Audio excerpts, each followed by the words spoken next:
नमस्कार, आपण पाहत आहात आपलं मलकापूर न्यूज।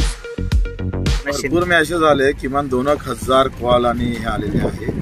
अजून 3 दिवस बाकी आहे। 3 दिवसात जे काही हाती येईल त्यानुसार समोर जाऊ। नेमकं म्हणजे काय कारण असं वाटते आपलं? आता काय झालं का आम्ही इतकं प्रचंड काम केलं आणि गेल्या 20 वर्षामध्ये लाखाच्या वर आपण शस्त्रक्रिया केल्या आणि कामामध्ये आपण महाराष्ट्रात पहिल्या क्रमांकावर आहे।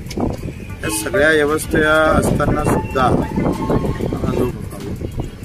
एका इकडे मुसलमानाचा फतवा निघाला, दुसऱ्या इकडे हिंदूंना पटेंगे तो पटेंगे, अशा सगळ्या या पार्श्वभूमीत सेवेचा झेंडा आमचा माघारलेला आहे। यावेळेस आपण लोकांचं जन्मत घेतलं पाहिजे का काय केलं पाहिजे?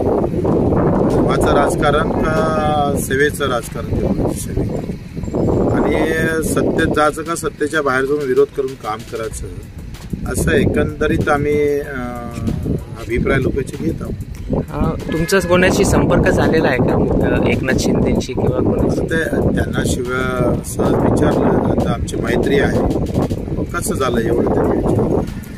हो, राणा दाम्पत्य आता मुंबईवर सागर बंगल्यावर गेले। त्यांनी वाईट दिला एक, त्यांनी सांगितलं की बच्चू कडूंनी मतांचं विभाजन केलं लोकसभेमध्ये, त्यामुळे जनतेने बदला घेतला असं त्या अवकात नाही।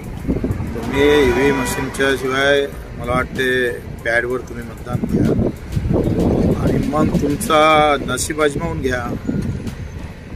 तरी जर मर्द असान डबल घे म्हणा निवडणूक, आणि ईव्हीएम मशीन न लावता मत आम्ही पाहतो बॅलेटवर घे, मग सांगू तुला काय आहे। तर तुमचं आव्हान त्यांनी आता एक स्वीकारलेलं आहे की 5 वर्षाच्या नंतर बच्चू कडू जिथे सांगेल तिथे मी उभं राहायला। सांग ना मला, 5 वर्ष काय तू राहतं का मी राहतं काय?